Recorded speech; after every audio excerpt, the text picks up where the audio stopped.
Hello everybody, I'm Cathy Carey and I come from the UK. I come from Devon, so I'm right down in the country. But I'm very close to Plymouth in Devon, UK, which is where the Mayflower set out from, so it's rather surreal to be coming here. Or even when people say, where are you off to? I'm saying Plymouth, and they don't really quite get the jet lag. So I was rather astonished to see some photographs of me from rather way back. So my involvement with Alström syndrome does go back a ways. And my interest was brought on by the enthusiasm, the purpose and drive of the families locally who had Alström syndrome. So I realized how much families and the people with Alström syndrome are important in our gaining further knowledge. So if we go back to a slide you've probably seen, heard of several times, which is when Carl Henry Alström wrote his paper about the condition in 1959, the most obvious thing when you know the title of this paper is there's no mention of the heart. It says retinal degeneration, so that's the eye problems, combined with obesity, diabetes mellitus, and neurogenous, which I think is nerve, deafness. There's no mention of the heart. And indeed, it took nearly 40 years before anybody actually realized that the heart was in some way involved. There was a Dr. Warren who made a little summary case report of two and that wasn't you, Andrew, was it? No. No, in between times, who wondered in the 1980s whether the heart might be involved.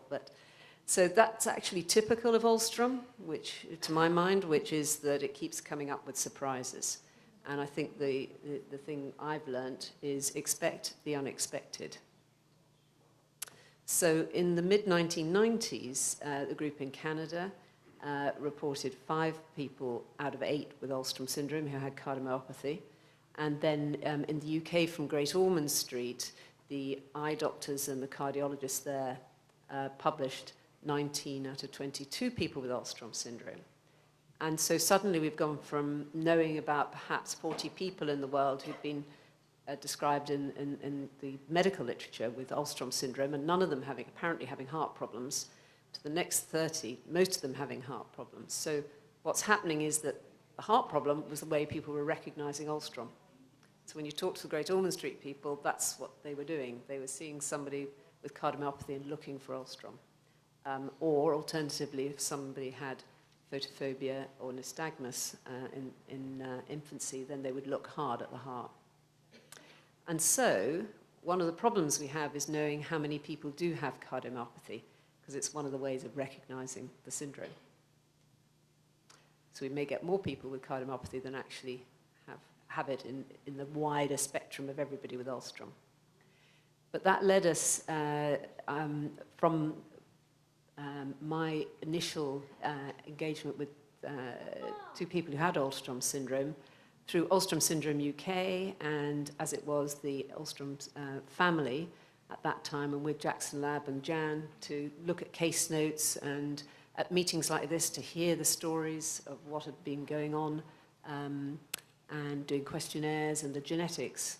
Then in 2005, Jan wrote this paper looking at 180 people with Alström, and about 120 had cardiomyopathy. So that's the data you've just been hearing about.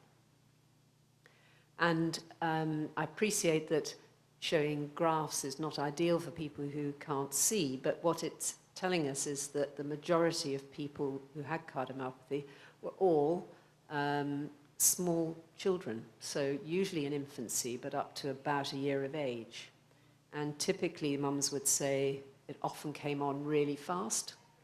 So I was listening to one mum who had one child with cardiomyopathy in infancy, and echoes were being done on the next child.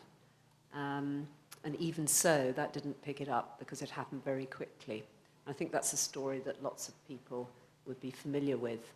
And I think as Andrew said, the exciting thing is that we're beginning to perhaps understand why that might happen at that time of life, is that there does seem to be a problem with the normal embryonic cells that would normally stop regenerating at about that time of life, and they seem to carry on in Alström, and that seems to be a bad thing.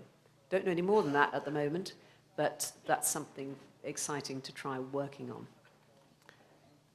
So not all of the babies survive, unfortunately, but many do, and that's unusual for a genetic condition. So this is cardiomyopathy in infants is very uncommon, maybe 1 in a million, 1 in 2 million, something like that. So it's very uncommon. There are lots of possible causes. If you don't see anything obvious, it's usually put down to a virus. You come across that? You know, I mean, it's like many things, a virus. And it may only be later that the eye signs and other features of Alström appear. You'll also see that cardiomyopathy can occur older, either when they haven't had any problems in infancy, as far as we know, or it may reoccur. And this recovery from cardiomyopathy appears to be unique for a genetic condition. And as I say, that's why it's last on the list. Genetics are last on the list often when the infant has, or the baby has cardiomyopathy. And the other thing we found was that it often is before the eye problems, before the nystagmus. And so that can get, again, may not allow the recognition of the syndrome. And finally, the syndrome evolves over time. So I was talking to Michelle yesterday, and she was saying about how she had done the next thing, of course, which is very available to us, which is to Google cardiomyopathy, nystagmus, and retinopathy. But because the symptoms, and of course you'll get Alström syndrome now, if you do that and go back to your doctors, they may look up Alström syndrome and say, but they're not overweight yet, they've not got diabetes, they've not got all the other features of Alström. And I think one of the big things that Jan has done is to show us the timeline, which is that symptoms evolve over time. And that's really important to take back to your medics, to just remind them that there are, you know, it may be that there isn't any sign of diabetes now, but it may be that that's something in the future. Google wasn't around back in 1990. I think it was just started out in 1996, so I wasn't able to use it then. So we thought that the genetics were going to give us the answer. And great excitement in 2002, ALMS1 gene discovered. And that, we hope, would open up many doors. But as you are probably aware, particularly if you've got know of or look after 2 people in the same family with Alström, is it often presents in very diverse ways. So you can have the same genetic mistake, but completely different features. So you can have one tiny little segment of that gene that is absent, and in one person, heart perfectly normal, but their liver has severe problems with fibrosis, and in another, severe problems of the heart and not much problem with the liver. So that diversity makes it really quite difficult. And the other exciting thing was Alström mice, which of course Jackson Laboratory are famous for their ability to knock out the gene in the mice and see what happens. And that is exciting and is bringing a lot of information. Unfortunately, so far, none of the Alström mice that I'm aware of have had cardiomyopathy. So that's a disappointment too. And of course, we're scratching our heads again. So Alström, expect the unexpected.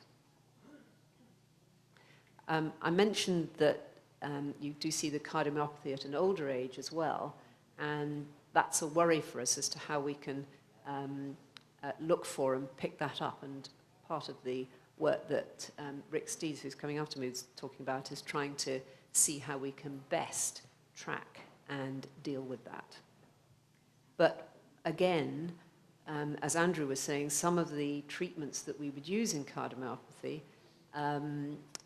particularly the drugs, the ACE inhibitors, so that would be things like captopril and enalapril, angiotensin receptor blockers, losartan, drugs like spironolactone, they're good for the heart, but they may not be so good for other organs, particularly the kidney.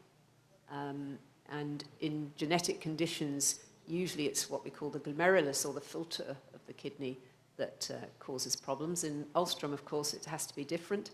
It's the tubules of the kidney that are significantly affected, and that may be much more difficult to pick up on the standard kidney tests. And so you end up having to balance heart versus kidneys. And similarly with transplantation, as we've heard, because fibrosis progresses in other organs, that can be a difficult decision making. There's another feature, which is that if you look, you can't, when we're in medicine and we've got a rare condition, we'll often use our experience in a more common condition and try and translate one to the other. And so what we call the metabolic syndrome, or being overweight and having type 2 diabetes and abnormal lipids, that's incredibly common in the general population. But when we look at the people in the general population, we see a very high incidence of heart attacks and problems with strokes and problems with pains in the legs when you're walking along because of narrowings of the arteries. And we don't see that to the same extent as we might expect in Alström syndrome. So again, it's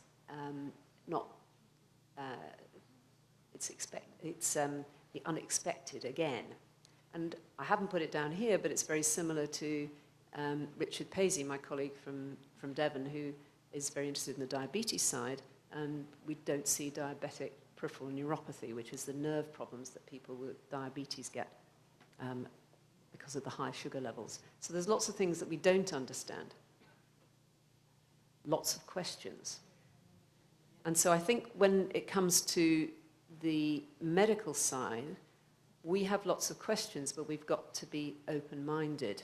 And it's, from your point of view, we heard about who do we see as a cardiologist each year and how do we get followed up. But it's also finding somebody who's willing to just think outside the box, perhaps say, well, I might not get it right every time, but be willing to go along with it and to explore further. Do expect the unexpected. And I'd like to thank some people who aren't here today for various reasons. So Kay Parkinson, Matthew and Charlotte. Also Richard Paisley, my colleague from Devon. And of course, Alström Syndrome International, Alström Syndrome UK. All the people in this room, all the Alström families and all the Alström people who do have Alström. There's so many people who have contributed. So I was involved with Alström in the UK very early on. I'm in Devon. We don't quite have a thatched cottage hospital, but we do have quite a small place there. And the sort of Star Wars state-of-the-art building down at the bottom there is the hospital at Birmingham where Rick Steeds works, and he's taking on Alström and the cardiology side in the UK. So you can see that the facilities are going to be very different, and the intensity of work, the research, the data that he's already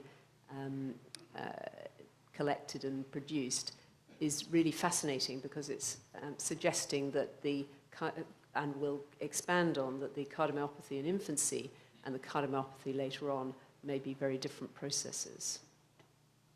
But Rick isn't just in a space-age hospital. He also participates considerably in the Alström syndrome family. So this is when the service moved from Torbay up to Birmingham.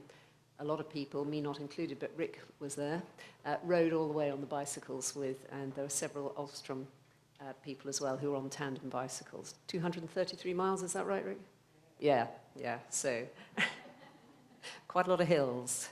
And guess what? The weather, it was raining half the time. Anyway, so that's just to take you through a journey, both in terms of how the heart behaves in Alström syndrome, how we're learning, how things are moving forward, and also just to take you through some of the people who've participated in that work. And so Rick's going to carry on now talking more about the adult side in cardiomyopathy in Alström.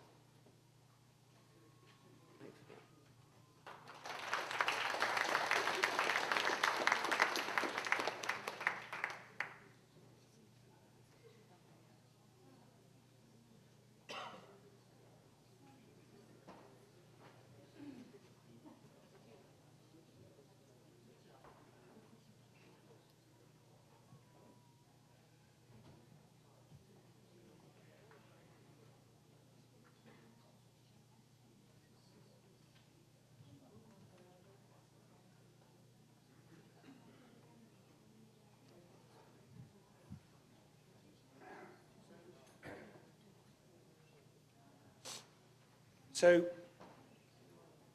what's interesting, I think, I'm an adult cardiologist, so the one thing about the shiny new building is that you can't get into there if you're under 18, and we get a bit sniffy if you're between 16 and 18. So everything I say is limited to older people. For the normal heart's incredible. So it's one of the parts of your body that doesn't have any fat, it doesn't have, it's just pretty much pure muscle, and there's not a lot of space in between the muscle cells. So this is a biopsy from a normal human heart, and you can see that it's all pink, and that all the pink is just bits of muscle, and the bits that aren't pink and that are slightly dark are the cell nuclei. When the heart contracts, it's an incredibly clever organ. So what it's supposed to do is suck blood in back from the veins, from the chambers that fill the venous circuit. So it doesn't just receive blood, it actively pulls blood into it, and then it squeezes out exactly what is put into it in the first place. And it does that a bit like wringing out a cloth. So if you imagine the heart with a fixed end, has a bottom end that you're twisting round, what happens is that the heart twists up, shortens, contracts up towards the apex, and then positively and actively twists back round. On the left-hand side, what you can see is that there is a short slice through the heart muscle, and you can see it's all thickening and contracting down. And on the right-hand side, the heart is pushing blood out in through the aortic valve into the aorta, which is the tube that delivers the blood down your arms and your legs. It keeps you going. So I'm going to pass over this. We've said that half of all children with Alström syndrome have heart failure within a few weeks of birth, up to 18 months. And then they're quite remarkable because a lot of people that I see in adult cardiology who have cardiomyopathy don't recover very well. And then a significant proportion of people go on to be unwell later on in their lives with further episodes of congestive cardiac failure. And the commonest cause of people developing heart failure in adulthood in my practice is because they have furring up of the arteries. So that's because none of us do what we're supposed to do. So we're all a little bit overweight, and we don't do quite as much exercise as we do, and we all like to eat too much, and maybe I drink a bit too much beer. But anyway, that's why, unfortunately, if you look at the data, 1 in 4 men in our society, in the US, in any Western world, will have at least 50% narrowing of one of our coronary arteries once you're over the age of 50. So I know that I've got a narrowing in my artery. The other side is on the right-hand side. So the picture here is of a piece of tissue taken out from a heart of an Alström patient. And what you can see is that there is less pink tissue, and there's quite a lot of space between the pink tissue. And that is because there's deposition of fibrosis, which is scar tissue. So that something has gone on that has created a reaction exactly like cutting yourself, and it creates a scar and then starts to heal. But in this case, it doesn't just heal and then go away, and the scar doesn't recover, but it persists. And there is a remodeling phenomenon that means that can gradually, over time, change and affect the way that the heart muscle works. When you look at an Alström patient, so before I did the cycle ride up from Torbay, I drove down a few times to see Cathy and see what she was doing in Torbay and to try to work out. And she came up with some interesting ideas that you often hear people say, which is that when you look at the heart, it doesn't look completely normal. And actually, when we've looked, one of the things about the echocardiograms that people do is that they're great in small children, but they're ultrasound. So the ultrasound technique means that what they're trying to do is the ultrasound is reflected back, exactly like radar in a submarine, back in to create a picture of the heart. And the bigger distance from your probe to the heart, or the bit that you're interested in, the less good your pictures are. And actually, when we've done it with MRI, which is not dependent upon distance, so what I mean is that if you're a larger gentleman or a larger lady, then actually ultrasound produces slightly less good quality pictures. So in my adult patients with Alström syndrome, who often tend to be a little bit bigger, the ultrasound pictures aren't as clear as we would like. And actually it's interesting, so we heard yesterday in the science conference from the NIH that they do some advanced analysis of the way the heart muscle works. We've not really been able to do this in our population with any sort of reliability and felt confident about the results. But you can see here on the left-hand side, so this is a slice through a patient's heart, and on the left-hand side you can see the 4 chambers that Andrew talked about. On the left-hand side of the picture is the right heart. On the right-hand side there is the left heart, which is the thicker wall because it's doing most of the work. And it looks pretty good. It's squeezing and it's contracting and pushing blood out. The thing is that if you do very detailed analysis of the way that the heart muscle works, so this will be difficult to see for anybody, but what we do in MRI is that you put effectively a meshwork, so it's a bit like putting a cage with thousands and thousands of tiny little cubes, and you mark through the heart, and then you look to see how each of those cubes deforms and changes shape, and that gives you an idea about the ability of the heart muscles themselves to contract. And actually in our work, what we found is that if you look at people, then a significant proportion, but not everybody, has heart muscle that doesn't work exactly the same as other people of their same age and their same sex. So there is something that's not quite right. So maybe Cathy's eyes in Torbay are just better than my eyes in Birmingham, which is perfectly possible. What's also been interesting is we've done CT coronary angiography. So when I trained in cardiology, the only way that you could look at people's hearts was you would put a needle into the groin or into the arm, and you would put a tiny, fine little wire down and inject dye into the arteries of the heart, and you'd show up at an X-ray. But now it takes around about 10 minutes in a high-resolution CT, and we've seen in a significant proportion of our people that they have no coronary disease, no furring up of the arteries at all. There were 3 people who did, but that is perhaps less than you would expect, because we all know who's most likely to develop heart disease in our normal lives, and that is people who are carrying a bit too much weight. It's more common in people who have high blood pressure or diabetes or more lipids in their blood.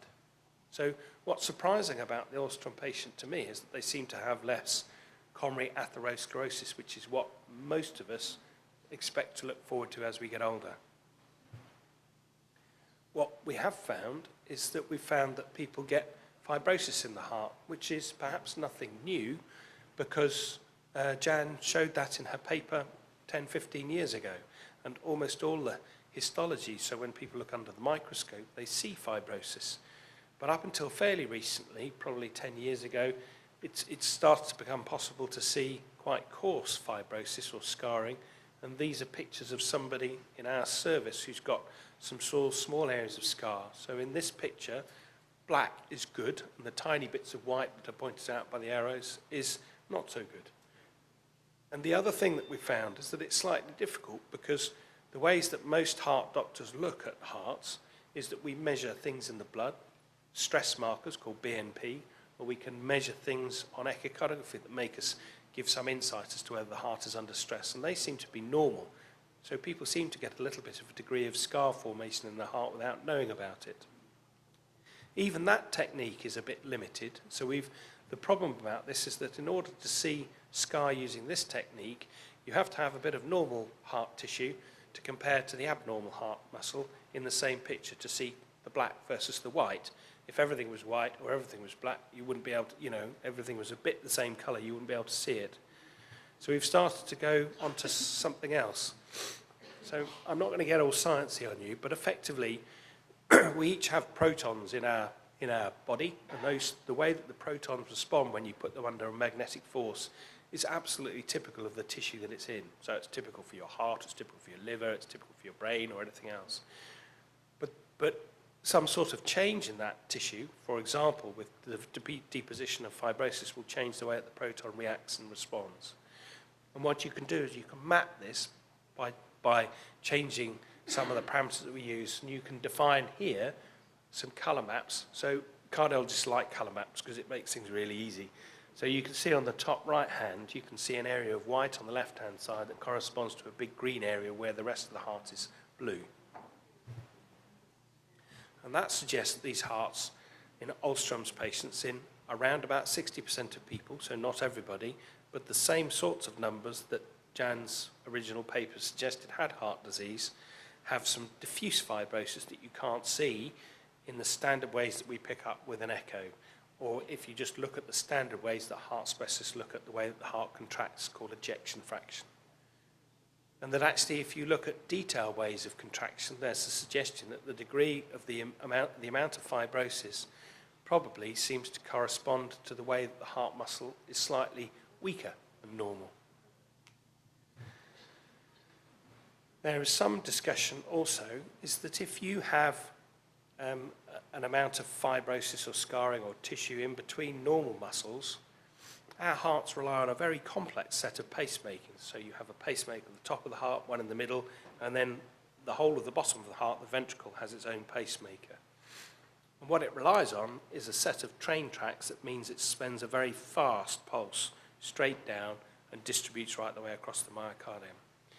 And if you develop a little bit of scarring across the tissue, one of the other possibilities is that you may get some sort of scarring within the train tracks, or the ways in which it sends little pulses down the heart. So what we're also trying to work out is whether there is an association between the degree of interstitial fibrosis, or the way that your heart muscle remodels, and whether it gives you a risk of developing abnormal heart rhythms. So we're looking at changes in the ECG.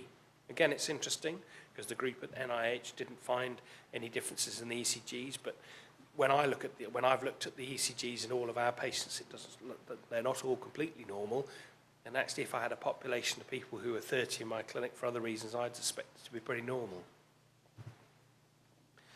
So one of the big questions is, I don't really understand why fibrosis develops in Alström syndrome. And actually, it's really interesting because the work that Andrew has alluded to, which suggests that actually in heart muscle cells seem to increase the rate of proliferation.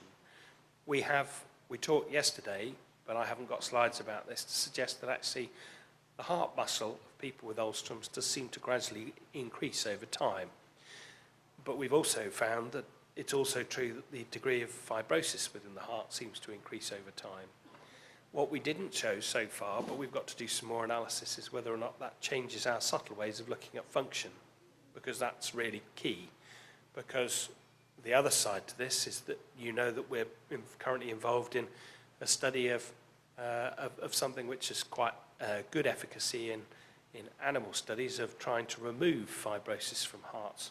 So what you really want to see is, for me, a removal of the fibrosis, but that in itself is no good, because what you want to do is you want to see that there is some improvement in the contraction of the heart. And we'd also like to be able to see that not only can that be reversed, but it changes any other pathology, and also ultimately you want to make sure that it means that patients in future don't go on to have events or suffer with heart failure, because that's what we're talking about. It's preventing that in the longer term. So I think one of our earlier speakers talks about clinicaltrials.gov. So if you look at Alström syndrome and you look at Birmingham, you'll come across a current study of PBI 4050, which is a study in process about interstitial fibrosis, and I'm sure we'll come back and tell you about that.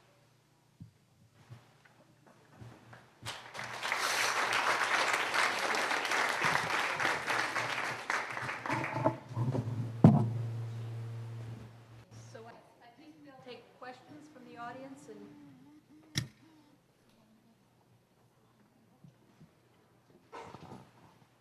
if there are questions from the audience, I'll bring a mic around. And, okay, I have one in the front.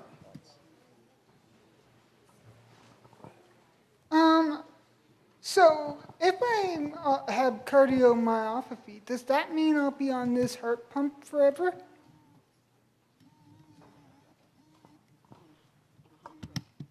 sorry, was that on a heart drug? Heart pump.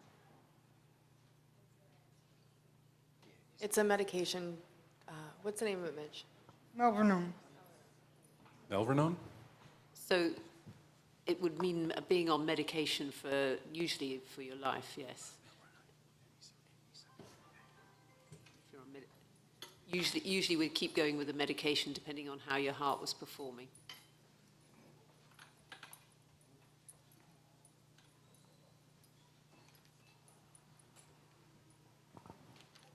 If a patient has fibrosis in another organ already, is there a higher risk of developing fibrosis in the heart? I'm sorry, could you say that again? I said if a patient has fibrosis in another organ, Yes. is there a higher risk of developing fibrosis in the heart? if the heart has not been affected at all so far? I don't know the answer to that, I'm afraid. So the only way that I can answer that is that in the patients who've been examined histologically after they've passed away, then it's very clear that they have fibrosis in all the organs.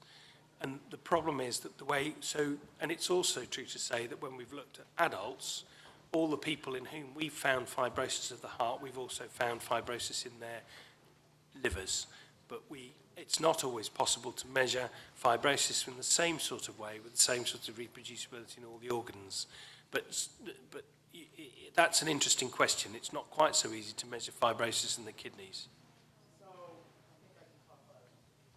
So if the patient has, well, my daughter has just suffered from full-blown cirrhosis in the liver, and we've dealt with that. So would you suggest doing different tests other than just an echocardiogram and the EKG and things that's being normally done just to follow the heart, because she hasn't had heart issues, so she just sees a cardiologist every couple of years, to see if there's fibrosis going to be picked up somewhere else? So I guess the difficulty is that I don't know for certain Alström what I'm picking up is associated with a bad outcome. What I do know is there is a lot of evidence in lots of other conditions that if you have that white scar, and also if you have increase in the diffuse fibrosis, it's bad news for you. You can't make those measures on an echo. The difficulty about an MRI scan is that it's relatively narrow and that you go into a tunnel and you pretty much have to go in with somebody alongside who taps you because you have to hold your breath during it. Now, although it sounds complicated, actually, out of our 30 or so, 32 patients with Alström syndrome, all but one person has gone through it. Several of our patients moan about it and don't like it, but they know that I'm fairly obsessed with it because I think it delivers some extra information. And what I don't know is I don't know how often it's worth doing, because yesterday was the first time we'd really looked at doing it over recurrently. And the coarse replacement fibrosis, which is the white stuff, doesn't seem to have particularly changed, but the interstitial fibrosis seems to have changed over time. From my perspective, it depends. It gives you slightly different information, and I don't think it's a bad thing to have an MRI as an extra. The only caution about this is that if you have bad kidney function, so you have an EGFR below 25 mils per minute, then at the moment there's considerable caution about giving the contrast that we use that's important for measuring the coarse replacement fibrosis and measuring something called the ECV, which is the measure for the diffuse fibrosis.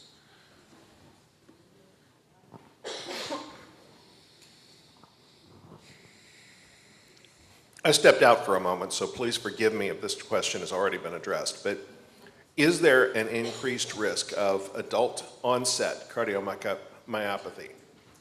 My wife, for instance, is 38 years old. She hasn't had any evidence of the cardiomyopathy yet in her life, but we were wondering if there's still a chance that it could develop as a result of the Alström syndrome. Yes, there is. There is? Thank you. I think my experience has been that the commonest time to see it appearing older is more in around adolescence to the 20s, but still seeing the occasional person who's had a problem when they're older. Yep, unfortunately.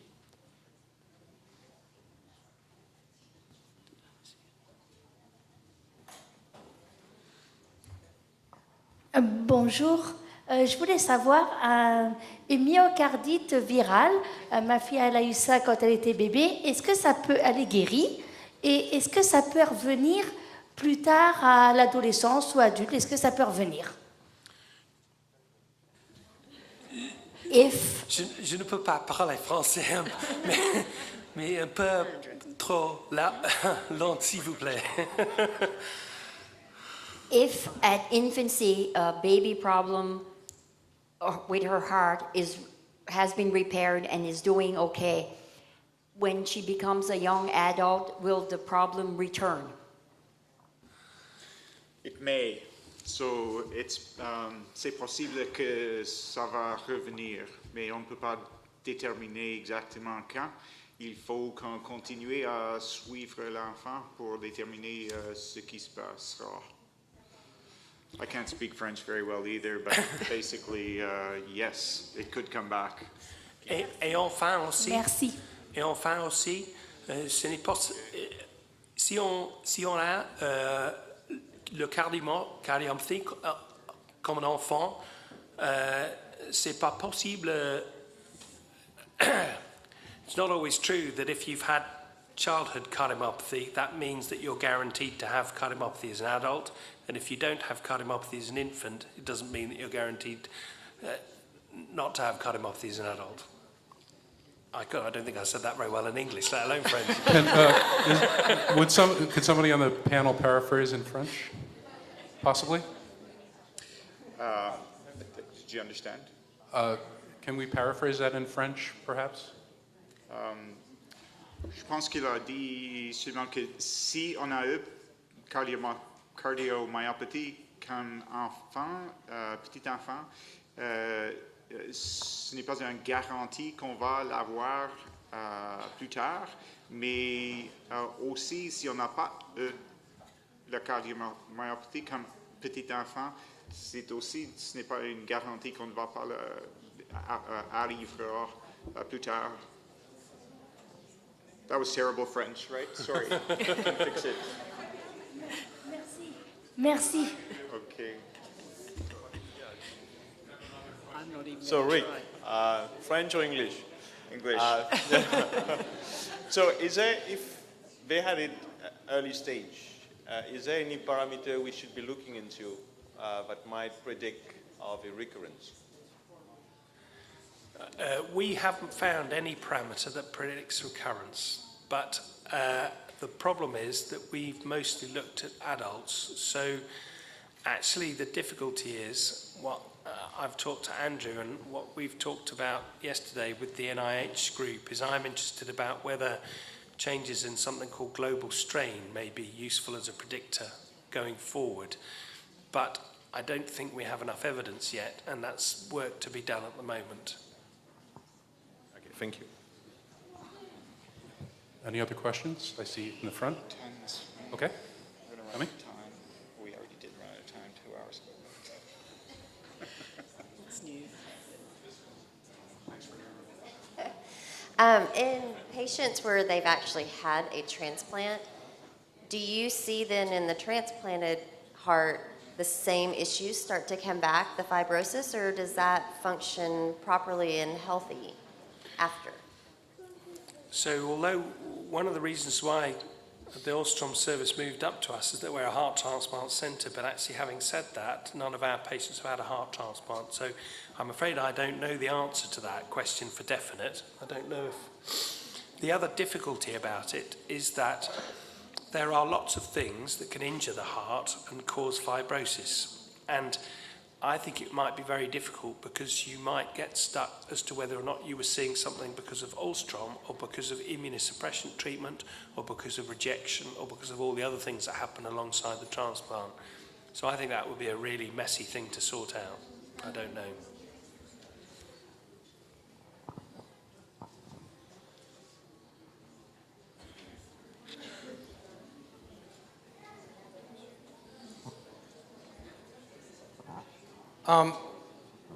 Are relapses in post-adolescence and teenagers and young adults, is it sudden onset or is it a progressive decline?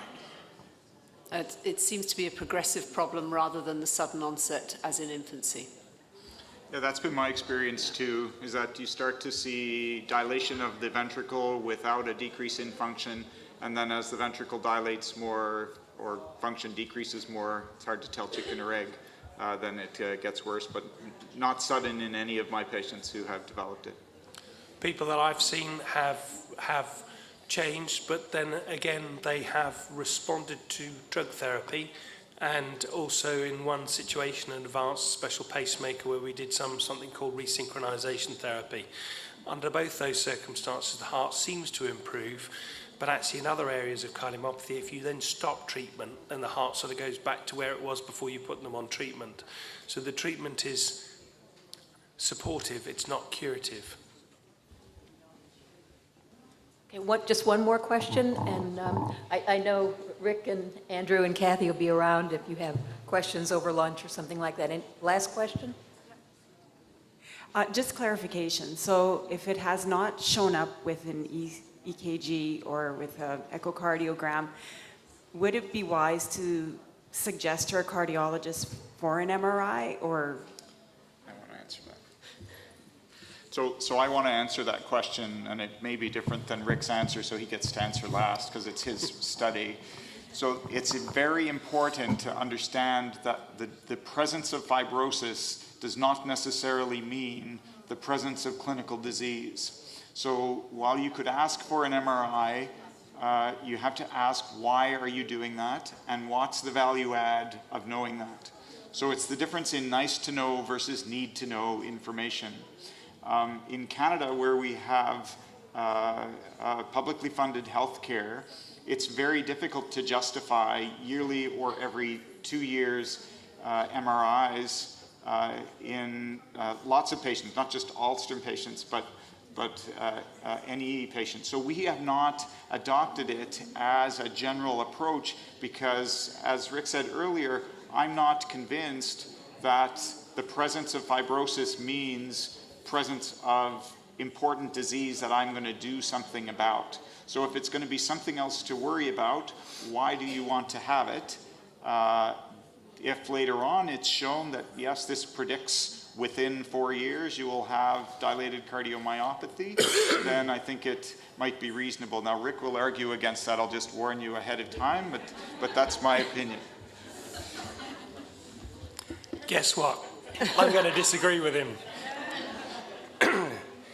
There are, over the last 5 years, I should think probably around about 10 or 15 papers that suggest that independent of your ejection fraction, the left ventricular size, or the standard measures of left ventricular function, the presence of late enhancement or interstitial fibrosis is an independent predictor of risk of hospitalization for heart failure and death. So I treat them, patients, under our service with more aggressive therapy if I see scar there than I would do otherwise. Absolutely. Andrew's right. I don't know that that's right, but actually I use the information clinically and I don't.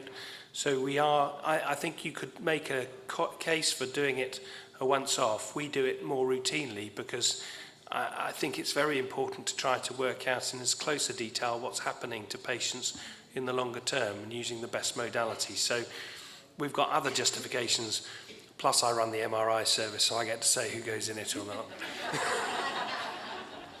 Okay, so it's up to me to adjudicate. And what I would say is that in adults particularly, I think it's very difficult to get a good echo. And you might think that Rick is slightly biased towards MRI, but I have to point out he's currently the president of the British Society of Echocardiography. So he does know what he's talking about when he says, if he says he can't get a good echo, then I believe him. So I think I'd leave it at that. Okay, thank you very much. And if you have further questions, you can catch up with these folks at lunch.